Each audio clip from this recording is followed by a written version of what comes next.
The biggest question that I get from executives who are trying to improve customer experience is, I know it's important, we're doing some good things, but it's complicated. How do I get started? So there's a ton of really good tools out there. What I didn't see was something that said, here is how you get started with a simple yet effective concept. And the thing that drives me crazy as a customer, and probably drives you crazy, is that simple thing where a company just doesn't keep its promises. And so I thought, I bet there's a thing here. And I started doing some research. And when you see customer-focused companies, the one thing they do really well is they do what they say they're going to do.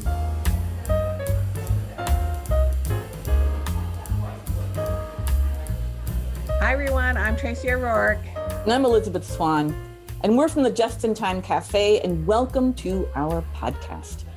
We wrestle with tough questions. We talk to thought leaders. We discuss great books, and we get insights from Lean Six Sigma practitioners.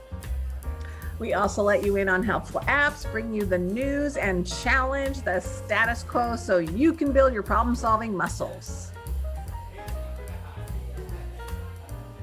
Hey, Elizabeth, it's almost time for iced coffee. What's on today's menu? Today's highlight is our interview with Jeff Toister, author of The Guaranteed Customer Experience, How to Win Customers by Keeping Your Promises. Jeff took the classic product guarantee and he came up with a formula to apply that to customer experience, which is a critical advantage for every business to apply. We'll let you in on an app that helps you acknowledge your employees, your colleagues, your mentors with colorful celebration boards. Tracy experienced one firsthand, so we'll hear about that. And for Q&A, we'll talk about what happens when you bring lean techniques into the home and who's getting the best results with standard work in the bathroom. We're going to have some potty talk today. And that's what makes it a great day at the cafe, Tracy. All right, up next, hot apps. Tracy, you recently experienced something called a Kudoboard firsthand, didn't you? Yes, I did. I'll share a quick story. So last year, my only on-site teaching was for a client of mine last May in the middle of the pandemic. I wasn't able to spend much more time on site with them because of the in-person restrictions. Plus, this was a healthcare client, and they were very busy trying to serve patients and get processes running virtually.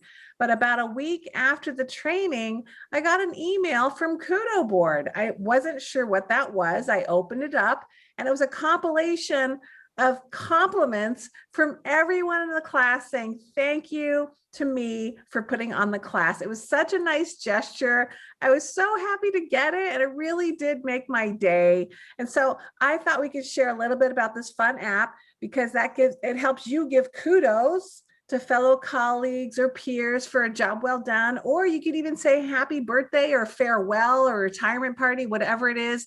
But it really does make it fun, and you can always refer back to it too if you need a pick-me-up for the day. So there's lots of things Kudoboards can do. What did you discover, Elizabeth?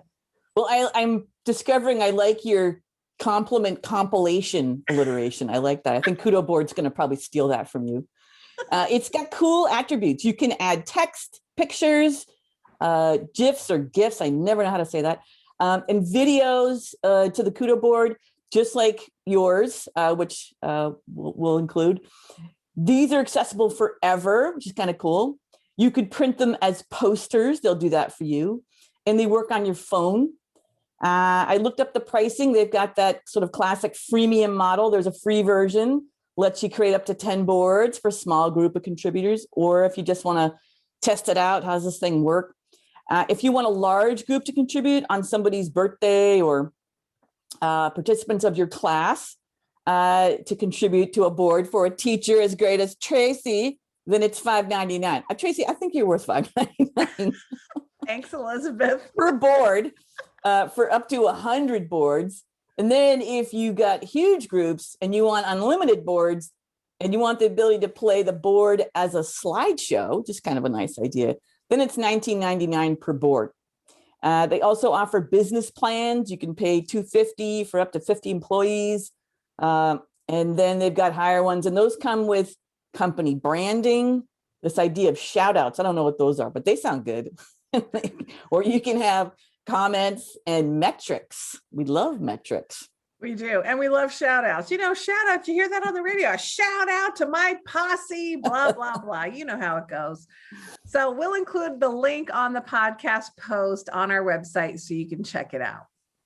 I'm Elizabeth Swan, and you're listening to the Just in Time Cafe podcast. In a short while, you'll get to hear our interview with Jeff Toister, a customer experience powerhouse, about his latest book. When Tracy and I read this book, it turned into a guide to which companies keep their promises and which ones don't. Yes, I really don't like it when companies don't keep up their promises. It drives me nutso. Next up, it's a question we posed to our community. What techniques do you use to make standard work successful at home? First, a definition of standard work. My favorite comes from Jeff Toister, the author of The Toyota Way. He calls it the current best way. That means for any task or process, there is an agreement on what works, and everyone does it the same way. He avoids terms like best practices because you should always be looking to find a better way. So standard work is always updated. But the trick is, for many, getting that essential agreement on the current best way. So how do we do that? Now, this all started because a yard day my husband and I had a few weeks ago. So I realized that we had two different systems going on with our to-do list. We did what I will call our usual Gemba walk or process walk around the yard. And we listed all the things that needed weeding, things are ready for mulch, needed clipping. And then we figured out what to tackle first in order to make sure the yard was in shape before June, when everything is going to grow like crazy. So I put what I thought were check mark boxes next to each of the tasks. And when we came in for lunch, I put a check mark in the box that said transplant poppies, because I did it. But when he saw the list, he ignored my little check boxes and he put a big line, and in some cases a double line, through the whole task. And of course, I thought my method was better, but that's probably a common mistake when you're trying to establish standard work, right? Absolutely. And I'm going to have to say, I think a couple of people said, well, crossing it off has a bigger dopamine hit of getting it done than just checking the box. And I thought, you know what? That's why I like to cross things off too. I'm a dopamine gal. And, I think I remember somebody saying, well, just be happy your husband got the work done. So that's so funny. That is too funny, Elizabeth. And as you know, I've got two teenage boys at home, and there's all kinds of things I'd like to make a little bit more standard, like how many showers my 13-year-old should be taking in a week, and cleaning the rooms. One big challenge we have is defining clean, right? To make something standard, we've got to do some compromising on both ends. And this seems to be a continuous challenge for me. I've learned, like most teenage parents, I got to give up some things like dirty laundry all over, but cleaning up food is a must. There's nothing, absolutely no food allowed in the rooms, because we've already had ant infestations. And unfortunately, those are more painful for me, although I have tried to make them painful for them too by cleaning up all the dead ants.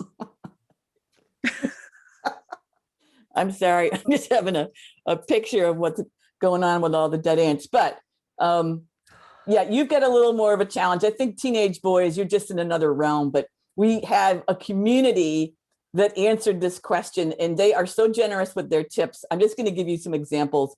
The dopamine hit suspicion came from Ron Pereira. He's co-founder of the Gemba Academy. And my husband agreed. He does like that feeling of the big cross out. Alex Svetlev, who's a continuous improvement lead at Whirlpool, he has what he calls rule number 5. He said, bring lean home, but only use it on your kids, never a spouse or a partner. And that is probably a very wise rule. Another one of our colleagues, Julie Savage Fournier, process design and process improvement specialist, she pointed out it's key to start with the why of standard work. Why did I prefer checkboxes? Because I want to see what I did. And why did my husband prefer crossing the task out? Well, he says because he'd like to see fewer visible items. It made him feel like he was getting stuff done. There were less things listed. Hugh Alley, author and senior ops manager, who will be our guest on the podcast this summer, offered up a really nice evolution of the box, the checkbox. He said they used, they would fill in the box by quarters to indicate how much of the task had been done. I've seen that used for cross training. That would be, quarter or segments of a pie to show how much skill somebody has. But in this case, he's using quarters of the box to show how much of the task was done. And I like that. I plan on using, although I don't think it's going to work in the house. But I realized there were some big weeding jobs that were happening over, the weekend or even over a couple of weekends. And both my husband and I, we were so dissatisfied. We couldn't do anything to the list item, either the check the box or cross it out because it wasn't done. But if we had a quarter of a box, we could have done that. Sally Toister, Operational Excellence Director for both Starwood Hotels and Resorts and then Marriott, has a system for rating wine with her husband, who happens to be today's guest, Jeff Toister. So I saw some smiley faces on a list of wines that they had gone to some kind of a tasting, but we should ask Jeff if they collaborated on the system. The total kicker came from Jared Thatcher, who's author and continuous improvement manager for the Port of Seattle.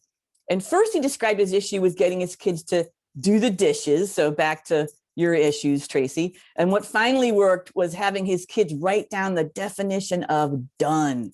And I'd say at least half of our colleagues said, you've got to create a definition of terms and you've got to involve the other people in the process, right? I have to involve my husband in the to-do list. You got to involve your kids in the process or the standards of whatever the chore is you're getting them to do, including cleaning up dead ants. Then Jared mentioned having an example of standard work in the bathroom, which he said he would share with me if I was interested. Of course, I'm interested. So he showed a photo of a toilet, which his kids claimed was clean, right? So it's just a nice head-on picture of this white porcelain bowl. And then he showed a photo of it with a black light. And the photo is showing up some stuff that it wasn't clean. And we will put the photo on our website when this video is posted. But I told him this turned the kids into for enrolling them in like a forensic lavatory school, and they could have a hit show called CSI Bathroom, which he thought was a good idea. Oh my gosh, I love it. That is so funny. So I think I know what I'm going to be getting my husband for Father's Day this year. It's going to be a black light so he can check how clean the bathroom is. It reminds me, do you ever see that commercial, that Cheetos commercial, when the dad, he's trying to figure out who's the Cheeto eating culprit, and he's got his whole family around the table, and then he's like, I'm gonna turn this, I got a way to figure it out, who's the culprit, as he turns a black light on, and everybody has Cheetos smeared against their face, and the cat does too, and then he's like, when did we get a cat? So I don't know, Jared, kudos to you. Your black light may become the parents' gold standard for defining what a clean bathroom means. Oh, there's going to be a run on black lights after this podcast. I guarantee you.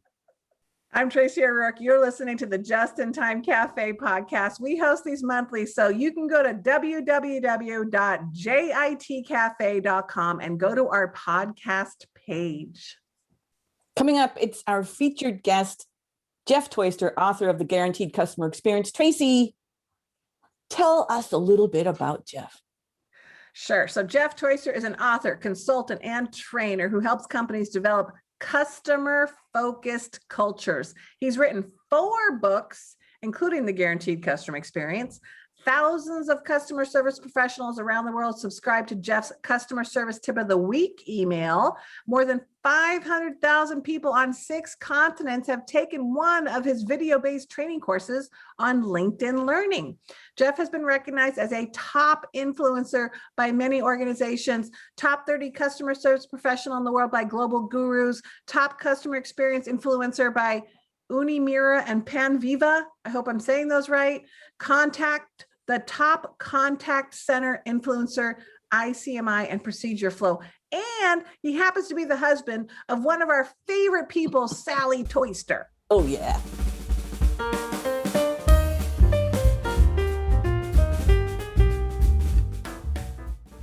Hi, everybody. And Jeff, thanks so much for coming to the cafe to talk about your awesome book, The Guaranteed Customer Experience. We are really excited to have you. Thanks for coming. I'm excited to be here. It's kind of an honor to be chatting with 2 people I really admire, published authors and process improvement gurus. Thanks for having me.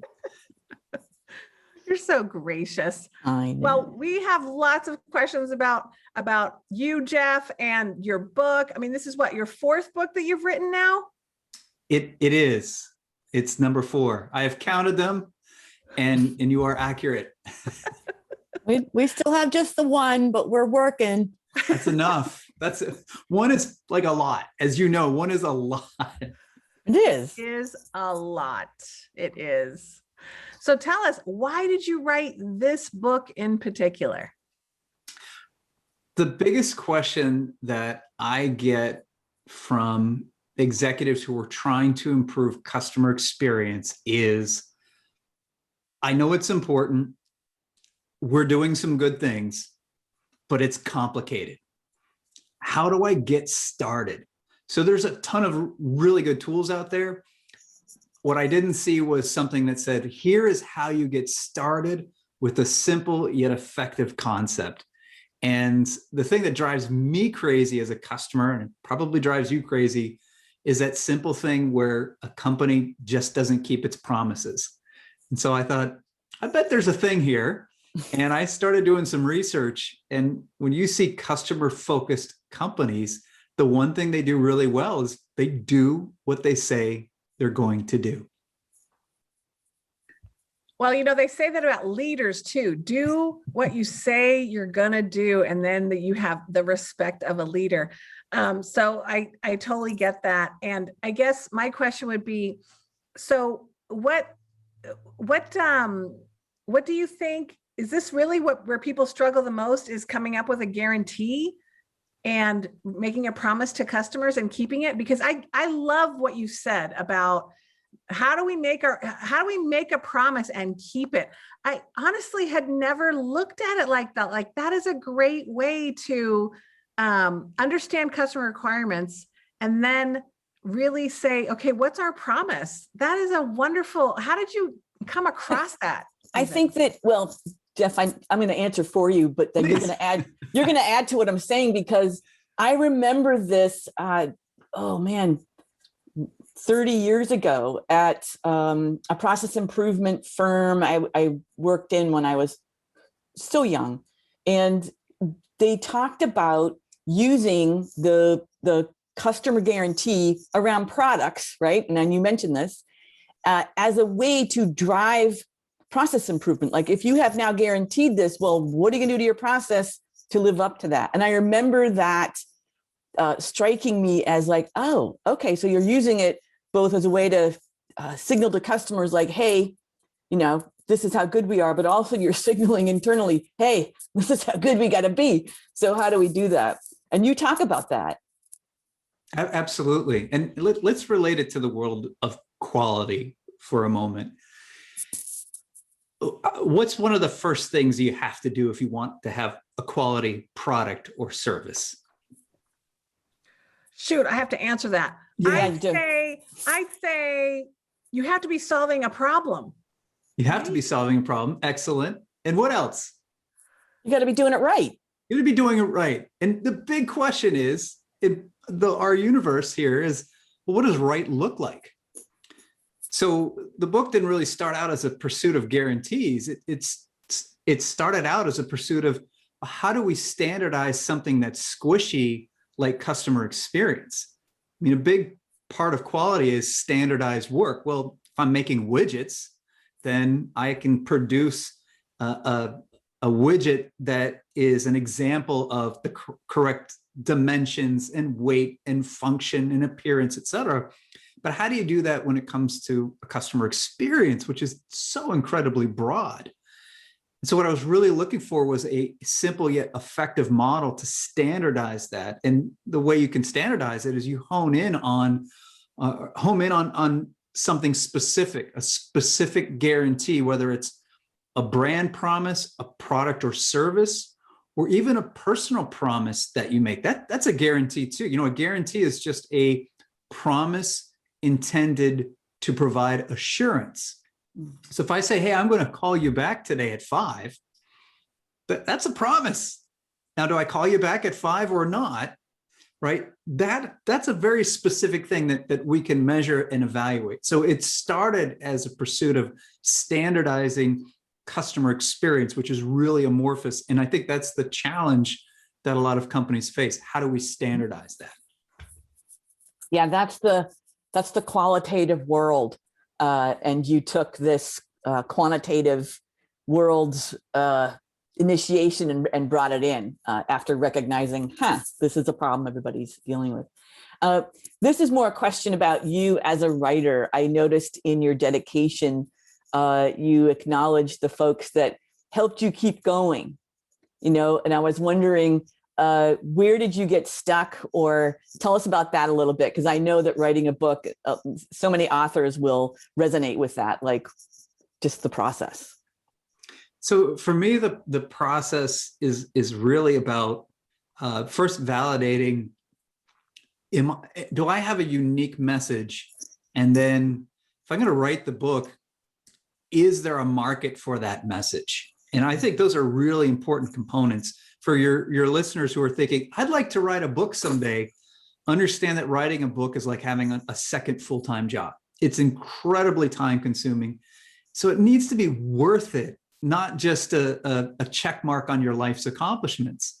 So I was having coffee with my friend Denise, who is one of the brand experts in the world. And so I'm lucky enough to know her, and she's always provided me with great advice. And so I kind of tentatively say, I'm working on this thing.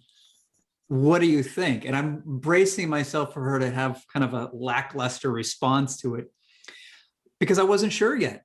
And I explained the concept of a guaranteed customer experience to her, and she was very encouraging. She said, I definitely see a book there. So to have an expert like Denise Leon, who is, again, one of the world's foremost brand authorities, say, I think that's a good book. Okay, now I'm ready to get started. The other challenge that I have is I try to write books that are both easy to read, but highly practical. And the challenge, and you as authors yourselves, I think you probably, I'm sure you've experienced this. Sometimes you know something so deeply, being able to explain it plainly is really difficult so that someone else can pick up your book and say, I understand exactly what you mean by that. And so another friend of mine, Leslie Oflahaven, who is a customer service writing expert, but writing is a big part of that. I was really stuck on the first chapter. And how do I frame this as a real problem that people can immediately understand, that kind of grabs them, not just intellectually, but grabs them and saying, yes, I've been in that experience. And she had some wonderful feedback about how I should structure the chapter, but also how I should structure the model. And it helped me get unstuck. I mean, she really dove in with kind of a heavy scalpel on the first chapter. And by giving me some really, really good feedback, that set up the rest of the book to be a lot clearer. So 2 people that helped me immensely, and I'm grateful for them. And that's great. That's nice to hear, because we don't do this stuff alone. If we're smart, we don't do it alone. Right. So in your book, you mentioned that a guarantee has 3 elements: a promise, action, and recovery. So can you, I know that you people really need a book to get the whole picture, but can you give us a snapshot a little bit around how you would explain those three elements? Sure. And ironically, I would not explain it by just saying I guarantee it. That doesn't mean it's a guarantee. So the broad definition again is a guarantee is a promise intended to provide assurance. And if we look at those three elements, the first element, promise, this is the message I'm sending to my customer to assure them that we're doing something well. So let's use an example. One of the places I really like to shop as a customer is Armstrong Garden Centers. It's a wonderful nursery chain, primarily in California. And their brand promise is gardening without guesswork. So it's a promise that holds value to me because I'm not good at gardening. I'm good at killing plants, but I'm not good at gardening. And Armstrong is essentially saying to me, hey, we're going to help you grow plants. You're going to be okay. So that's the first step. And that's often the marketing, the sales, the communication to our customers. Step two is action. It's not enough to say, I guarantee it. I was recently on a road trip and I saw a billboard. It said, extra clean restrooms. Okay, well, this is the place to stop on a road trip. And in the book, I wrote about Buc-ee's, which has the cleanest restrooms in America of all gas station convenience stores. So I'm on this road trip and I'm seeing this billboard. I'm like, Buc-ee's competitor? Let's check it out. I will spare you the details. They were not extra clean. They were certainly not even clean. So just promising something does not make it so. You actually have to take action to fulfill your promise. Now, the third part, recovery, there will be times, no matter how good you are, when something doesn't go right, at least in the mind of the customer. And so recovery is really about restoring trust. So we go back to Armstrong. My wife and I have been planting a lot of herbs in our garden, and we love basil because we like to cook with it a lot. And it's nice to have a nice supply in your fresh garden so you don't spend an arm and a leg at the grocery store. Well, we bought a basil plant at Armstrong and it didn't do well. In fact, it died. And so we bought another one thinking, oh, maybe it's us. And that one wasn't doing well also. Now, recovery at Armstrong is not like a token apology or maybe a discount. Recovery is helping us regain and restore our confidence as gardeners. And so my wife spent a little bit of time with a very helpful associate, David, at our local Armstrong, describing what happened. And he quickly diagnosed the issue. A little bit too much water, not quite enough sunlight. We relocated the plant, and within a couple of days, it's thriving again. So that last part is incredibly important, but it's restoring trust that going forward, we're going to be able to keep our promises. Mm-hmm. First off, I just want to say, Tracy and I were talking about how much we learned about specific vendors from you. The two of us are like, ooh, Armstrongs, they sound good. Or we kept reading and going, oh, Tracy, you had one you want to go. I'm going to go get that luggage that they had. Get the luggage and, oh, Armstrongs. And I'm thwarted by some of your more local efforts because I'm on the East Coast, but Tracy's out in San Diego, so she's in your neck of the woods. But I wanted to ask, in terms of those three elements for the customer experience guarantee or the guaranteed customer experience, which one in your experience do people struggle with the most? Is it the promise to action or the recovery? It's all of the above. It might be more fair to ask, which department are we talking about?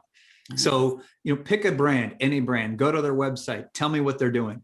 I have no idea. We're leading with technology. We're on sale. What problem are you solving for me? So that the essence of that marketing, really good marketing really speaks to a problem your customer's trying to solve. So Elizabeth, you mentioned that luggage brand. My favorite luggage brand is Briggs & Riley. Because as a traveler, what problem am I trying to solve? I need something to carry my stuff. And I don't need it. I don't want it to fall apart. And if something does break, as frequent travelers, it's inevitable. I need to get back on the road very, very quickly. Right. So that's a promise that screams to a customer, we can help you. If we go to operations, keeping the promise is the big challenge. Maybe marketing said, hey, we're going to do this from now on. Operations is like, what? Are you sure? If we tested this, can we do this? You go to a fast food place. And one of the more interesting things in fast food is drive-through order accuracy. How many times have you left the drive-through? You look in the bag, something's not there, or something else is that you did not want. That's operations. Keeping promises is incredibly difficult. And then we talk to the customer service department. And in customer service, we're, especially as a team and especially in contact centers, those people are hearing about broken promises. And so their mission is recovery. But unfortunately, I think most employees are trained and most policies are set up to focus on some sort of token apology and some sort of transactional effort, but not really restoring trust that we can get this right in the future. And so I think it really depends on which department we're talking about, because I see companies struggling with all of these elements equally. Briggs and Riley, I back you on that. I had a Briggs and Riley bag and was a road warrior like you, and then wore the thing out and then brought it in and they were like, here you go. And that really struck me because I also knew I could do it. So they must have really communicated that promise to me. So I think you're right.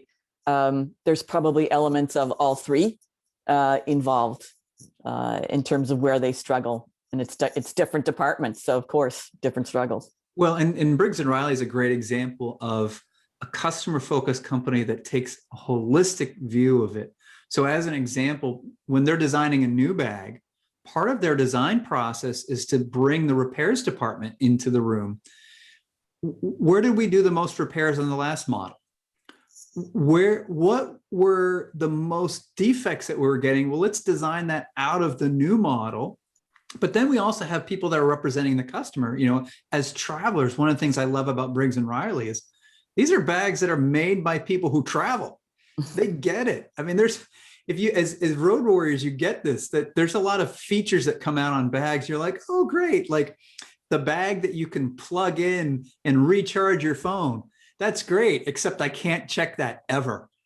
And so there's a lot of features that seem cool, but aren't necessarily targeted to someone who travels a lot. And so having that blend of, can we sell it? Can we keep our promises?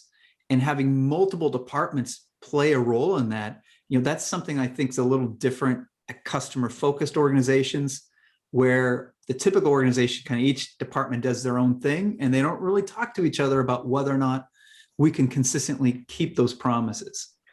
Well, from a consumer perspective, I feel like people are great at maybe not great, but they talk about promises, or they make you believe they're going to fulfill a promise, and then they fall short in action or recovery. And I was actually, while you were talking, I was actually thinking about where I've been most disappointed. And it's unfortunately insurance, right? Like healthcare insurance, life insurance, long-term healthcare insurance.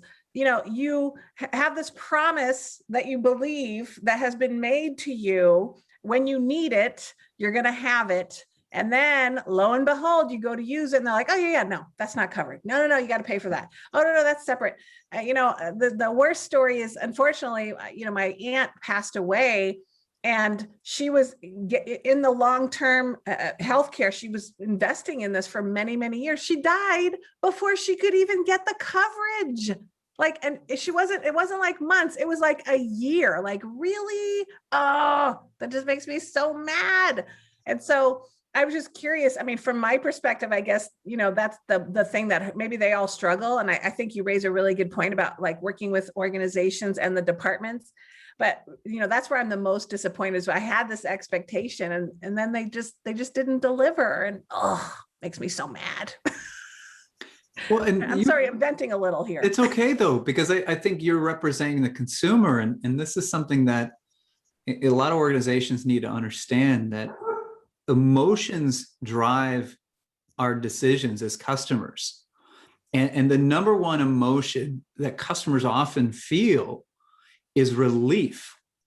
So if you're at the beginning of the insurance process and you're thinking about, I need long-term care insurance for my aunt, You're worried about something. You're worried about the costs and the hassle and the expense of long-term care. And if you find an insurance company that says, we're going to take the confusion out of it, we're going to make this process seamless for you, it's going to address that problem, you go from a state of worry and agitation to relief. Now, in your experience, and this is what unfortunately so many companies do to their customers that drive them away, is instead of relief, they give you angst and frustration. They compound the worry, they compound the anxiety. And so now you have a permanent negative emotion that's attached to that company. You're not going to do business with them. You will talk your friends and family out of doing business with them. And that company is going to have to spend a lot more money on customer acquisition just to stay even. Yeah, you talked about the major emotion people feel is relief. You know, when the recovery goes well, and Tracy's describing the opposite. You coined the term hunting for icebergs. Can you say more about that and what leaders should be looking for? Well, this is where our worlds squarely intersect. And that is, one data point should be enough to arouse your curiosity. So an iceberg is simply something that might look harmless on the surface, but is really the first sign of a much deeper and more challenging problem beneath the surface. And one of the triggers for me is when a customer experiences something that they should not experience. And so I'll give you an example.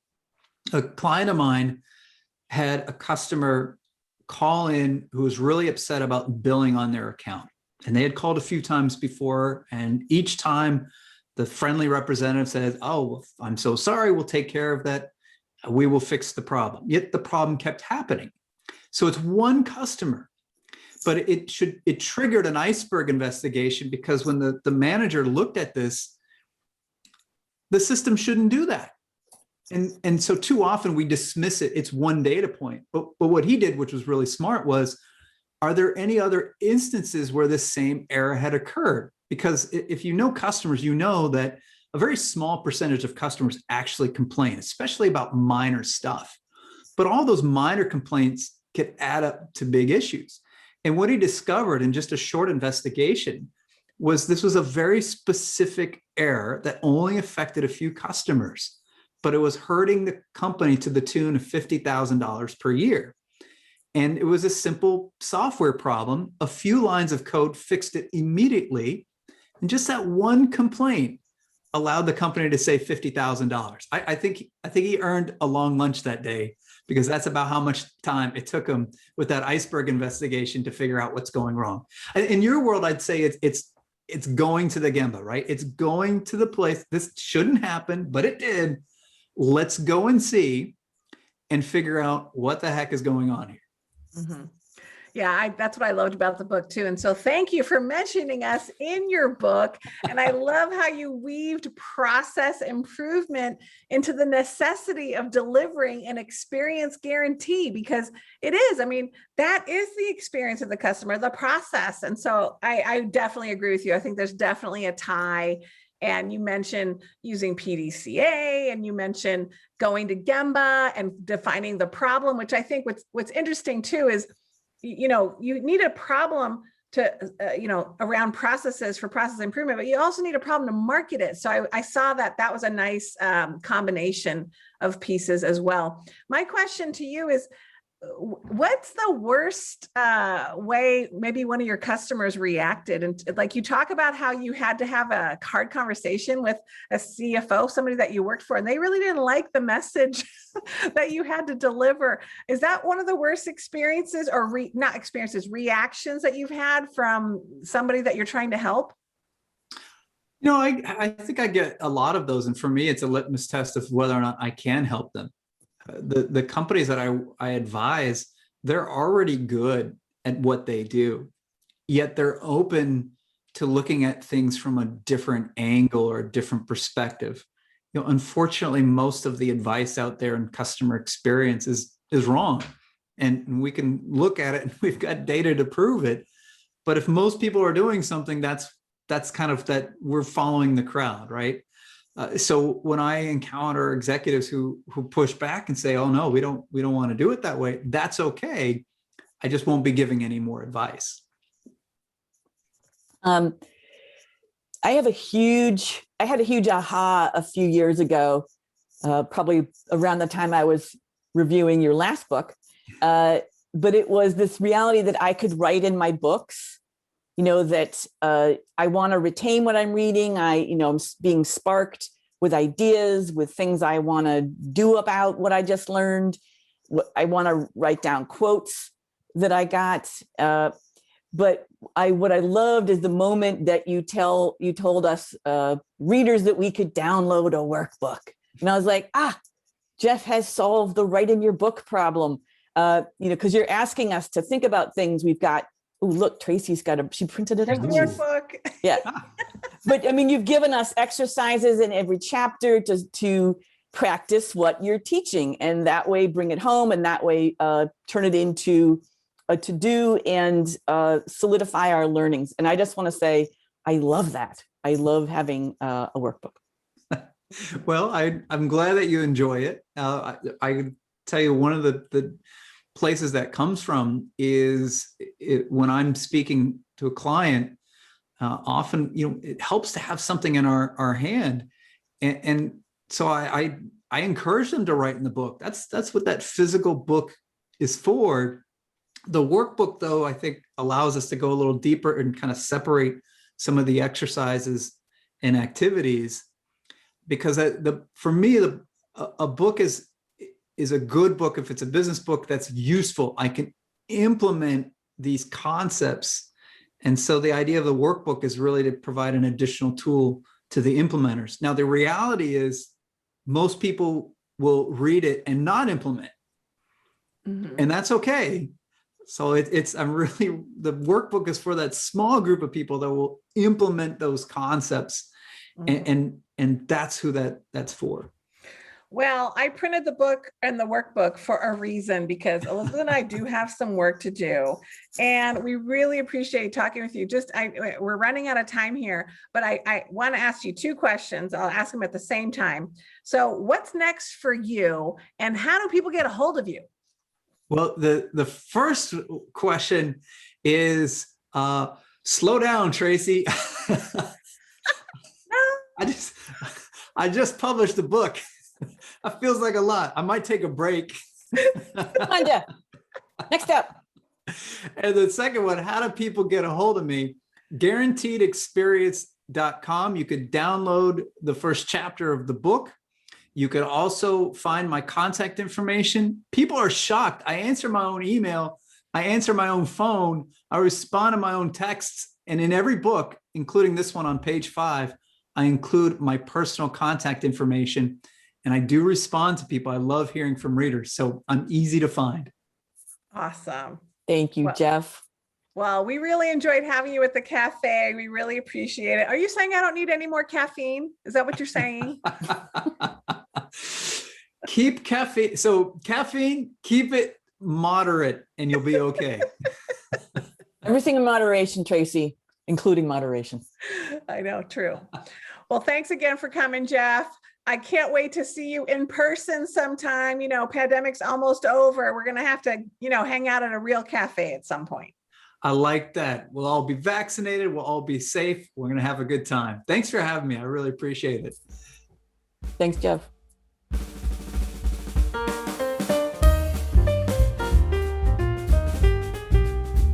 Stay tuned for information about our June 10th webinar with Chris Chapman, where he describes how to use lean tools to improve diversity, equity, and inclusion. It is today's big topic, and everyone is looking for tools to help.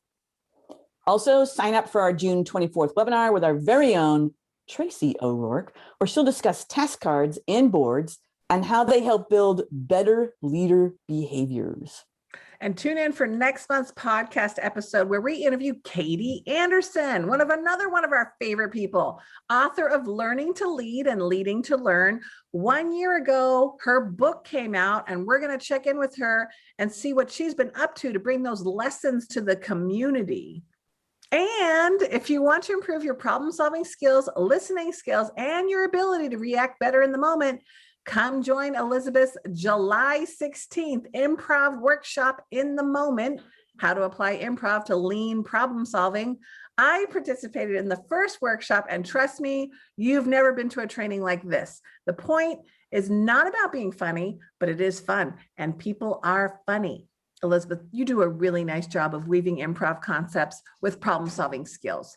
You don't want to miss it, people. We'll include the link so you can register. Are you going to make me a Kudoboard? You're going to have to wait to find out.